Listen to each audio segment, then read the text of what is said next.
I want to talk about video quality or lighting because while audio may be the most important quality aspect of your recording process, that doesn't mean that video quality and lighting isn't important. It's kind of like it's important to brush your teeth and wear pants. It's maybe more important to wear pants when you go out in public, but you should still brush your teeth, right? So I want to talk about lighting because really lighting can make the difference between good video and bad video, almost even more so than the camera that you're using. So let's talk about lighting because a lot of times we just start with a webcam and like a lamp in the office and we don't get the best quality results. So I want to show you the proper 3-point lighting technique so you can kind of emulate that, and there's a lot of wiggle room. So it doesn't have to be exactly like it's, like set up to be, but if you know the concepts, it makes things a little bit easier.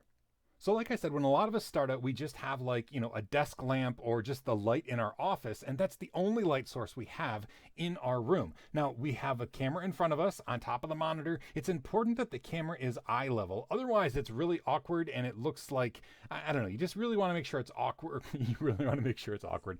You really want to make sure it's eye level because that's what it looks like when you're looking at somebody, and that's the goal of the camera is that we're looking at them, right? So anyway, eye level camera, but if you just have the one light, you get weird shading and it just doesn't look all that great. You look like somebody in their room with a webcam, and that's not what we're exactly going for. So if you have 3-point lighting, it looks kind of like this. You have your camera still at eye level right in front of your face, and it's looking directly at your face, but you have 3 main lights. The key light, which is the brightest light, is going to be about 45 degrees off center from your actual face, right? So this is going to be the main light, and then you have a fill light, which is a little less bright, still pretty bright, but a little less bright, and that's off to the other side. And it does just that. If you have this bright key light and you have a nose, it's probably going to cast a shadow. Well, the fill light is going to fill in that area so you don't have to worry so much about nose shadows, right? So your fill light does that. And then the backlight is one that's often overlooked, but the backlight makes it look so much more realistic and really pop, and I'll show you in a second. But a backlight is often above a little bit, so it's out of frame. You don't want to have the light pointing at the camera. That's kind of messed up. But it's usually above and behind, and it's a little bit softer light, like diffused light. And what this does, a lot of people call this a hair light as well, because it illuminates your hair. Sometimes it can provide illumination to the back office if you have things that you want to highlight. And I'll show you what this looks like because it really can make a difference between okay video and really good video. Okay, so right now I have a single light on me, and I have to be careful. If I move too much, my motion detection in my office will turn all my lights on. But anyway, this is just a single light, and I'll be honest, this is a really nice light that I have, so even though I have the single light, it still doesn't look horrible, but you can notice there's some weird shadowing, and I'm kind of dark looking. You can't really see my hair, and that's not because I'm going bald. Anyway, this is what it looks like with a single light. If you add a fill light to it, let me turn that on without moving a whole lot.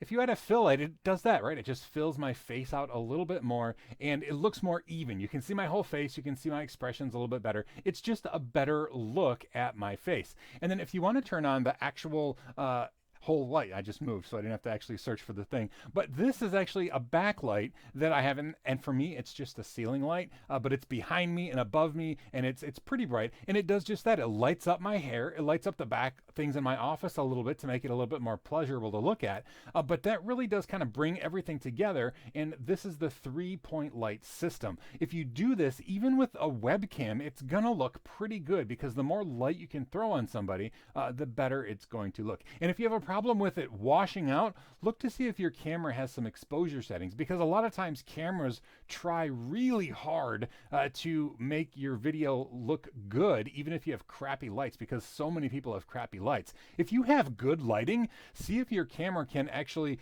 rely on that, and it'll give you not only won't your video be washed out, but you'll get less graininess, because when it tries to compensate for low light, it adds a real disgusting, grainy, low quality texture to your video. And so if you can make sure that your camera is handling things exposure wise for good lighting, don't turn your lights down if you seem washed out. See if your camera can actually compensate and get you some better quality video. Anyway, that's really the importance of lighting.